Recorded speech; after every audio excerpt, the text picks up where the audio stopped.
Hello friends, how are you? Good morning. I hope you all are fine at your home and safe.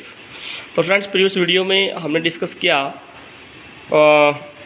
कि जो frame of references है वो कितने types का होता है, और फिर हमने डिस्कस किया फ्रेंड्स स्केलर और वेक्टर क्वांटिटीज़ क्या होती हैं या स्केलर और वेक्टर को कैसे डिफाइन करते हैं। ठीक है, तो वहाँ पे मैंने बिल्कुल सिंपली वर्ड्स में बताया कि ऐसी फिजिकल क्वांटिटी जिसका सिर्फ मैग्नीट्यूड है but no sense of direction, that is scalar quantity.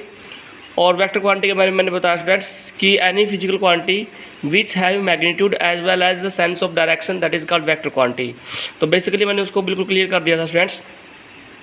आज हम स्टूडेंट्स क्या डिस्कस करने वाले हैं आपके साथ, the important topic that is distance and displacement. ठीक है, तो स्टूडेंट्स बिल्कुल सिंपल है, आपने छोटे क्लासेस में पढ़ा भी है what is distance and displacement. ठीक है, थोड़ा सा पढ़ेंगे, ज़्यादा डिटेल में नहीं जाएंगे।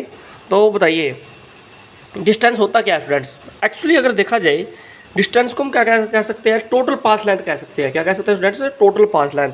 तो क्या कैसे डिफाइन कर सकते हैं, we can define like this one, the total path length of an object, total path length of an object, total path length of an object during motion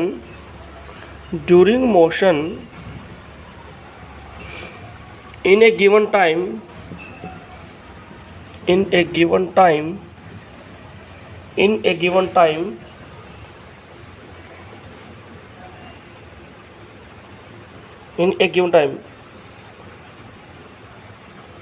ठीक है जी।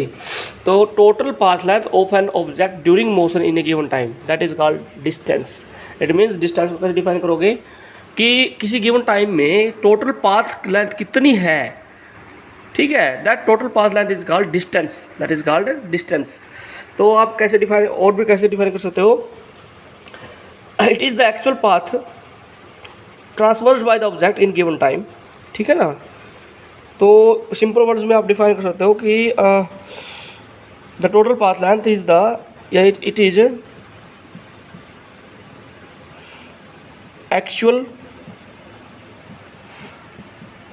Actual path transferred by object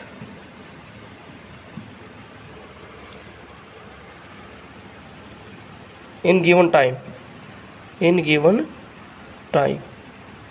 तो क्या है, it is actual path transferred by object in given time, that is called distance. ठीक है, तो actual path उसने कितना कवर किया वो उसकी क्या है, डिस्टेंस है। टोटल पाथ लेंथ वाले पूरे पाथ को जोड़ेंगे भाई इसमें, जैसे मैं आपको है ना क्लियर करता हूँ एग्जाम्पल के साथ।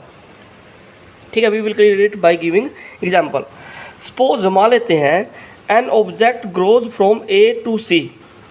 कोई ऑब्जेक्ट मान लीजिए ए, वो ए से कहाँ चला गया, सी तक चला गया। An object goes from A to C following the path A B C. A से ऑब्जेक्ट को ए से सी पे जाना है, बट वो पहले कैसे गया, बी पे गया फिर वो सी पे गया।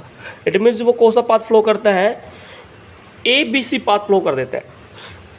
ठीक है, object follow path from A to, sorry it follow path ABC. Firstly it goes from A to B, then B to C. ठीक है, in a certain time. Then total path length transferred by object in time t. बताइए total path length simple है बेटा, the total path length transferred by object in time interval T कितना आएगा बताना। Time interval T में कितनी path length cover की, पहले वो कैसे गया स्टूडेंट्स, ए से बी गया। ठीक है ना, और बी से कहाँ गया, सी गया, और सी से कहाँ गया वापस वो, फिर ए पे आ गया। तो इस पाथ में, या मैं कहता हूँ कि ए से सी तक के पाथ में बताइए, तो टोटल पाथ लेंथ कितनी आएगी बताइए मुझे। टी टाइम में कितनी पाथ लेंथ आ गई, पहले वो ए से बी जाएगा और फिर वो बी से सी जाएगा। तो this is the actual path length. अच्छा मैं कहता हूँ कि ऑब्जेक्ट अगर पहले ए से बी जाता है, बी से सी जाता है और then it comes C to A, अब बताइए कितना पाथ लेंथ आ जाएगा। तो टोटल पाथ लेंथ कैसे आएगा बताइए, ए से बी गया पहले, ए से बी, फिर बी से सी और फिर सी से ए। तो ये टोटल क्या कर दिया हमने, टोटल पाथ लेंथ क्या कर दिया, ऐड कर दिया, ठीक है। तो वो क्या आ जाएगा, टोटल पाथ लेंथ ही क्या आ जाएगा स्टूडेंट्स, डिस्टेंस आ जाएगा। क्या आ जाएगा, वो डिस्टेंस आ जाएगा, ठीक है। अब देखिए जो टोटल पाथ लेंथ आपने कवर किया, जो आपने निकाला total path length students, it is a scalar quantity, it is a scalar quantity. अब आप कहोगे सर स्केलर क्वांटिटी कैसे आ गया, बिल्कुल सिंपल आंसर है, उसका आंसर अभी देंगे हम। तो total path length is a scalar quantity, it means मैंने अभी बताया स्केलर क्वांटिटी क्या है, which having magnitude but no sense of direction. तो जैसे अभी इसी एग्जाम्पल में देखिए, यहाँ देखिए पहले ए से बी जाता है, बी से सी जाता है, सी से ए आता है। तो इस टाइम कोई पर्टिकुलर डायरेक्शन में नहीं, पहले इधर देखिए फिर इधर, इधर कोई पर्टिकुलर डायरेक्शन में नहीं जा रहा, वो no fix direction, but magnitude है। मान लीजिए इस तरफ वो 3 मीटर जाता है, इस तरफ 4 मीटर, इस तरफ 5 मीटर। तो टोटल पाथ लेंथ कितनी आ जाएगी, 3 + 4 + 5 12 metre. It means total path length कितना आ गया, 12 मीटर आ गया भाई। तो the total path length is distance, ठीक है। तो टोटल पाथ लेंथ को डिस्टेंस निकाल लिया। The total path length is a scalar quantity. यहाँ पे मैग्नीट्यूड को ऐड किया है स्केलर, इट मीन्स इसकी मैग्नीट्यूड तो है बट सेंस ऑफ डायरेक्शन नहीं है, ठीक है। उसके बाद it's value can never be zero और नेगेटिव। इट मीन्स जो आपने डिस्टेंस है ना, इट्स डिस्टेंस की है ना कोई, it's value can never be zero. इसका मतलब क्या, डिस्टेंस कभी भी जीरो नहीं हो सकती। It's value can never be zero, distance कभी भी जीरो नहीं हो सकती। और ना ही नेगेटिव हो सकती, और नेवर नेगेटिव। तो it's value can never be zero और नेगेटिव, और you can say that during the motion of an object, during the motion of an object distance can never be zero और negative, ठीक है। क्योंकि distance क्या, total path length है, तो ना तो कभी जीरो आ सकती, ना कभी भी नेगेटिव आ सकती। ये बात आपने याद रखनी है बेसिकली। तो ये डिस्टेंस की प्रॉपर्टी होगी स्टूडेंट्स कि डिस्टेंस एक स्केलर क्वांटिटी है। डिस्टेंस क्या हो सकती है, सिर्फ पॉजिटिव रहेगी, ना तो कभी ये जीरो होगी ना कभी ये नेगेटिव होगी। That is important property from the point of exam, ठीक है। तो अब देखिए स्टूडेंट्स, हम आपके साथ डिस्कस करने वाले हैं next property, that next term for you, that is displacement. That is displacement, very ये भी सिंपल टर्म है, डिस्प्लेसमेंट। तो इट इज़ डिफाइंड एज, इसको कैसे डिफाइन किया जाएगा भाई, बिल्कुल सिंपल डिफाइन करेंगे। It is defined as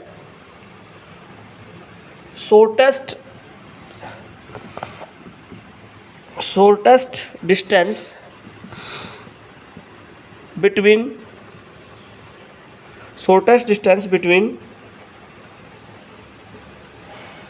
two positions,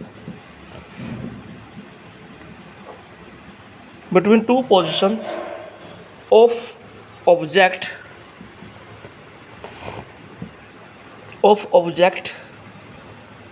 in particular direction, in a particular direction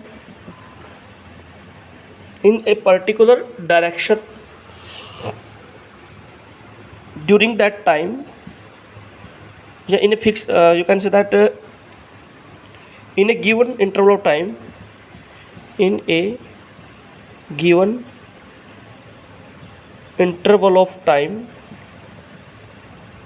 interval of time, ठीक है जी। आप देखिए, it is defined as shortest distance between two positions of an object in a particular direction in a given interval of time.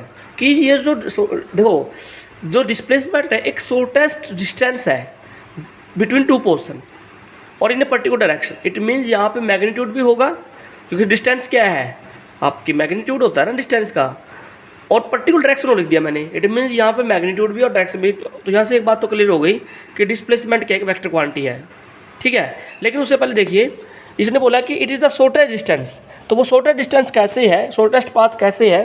देखिए जैसे मैं आपको कहता हूँ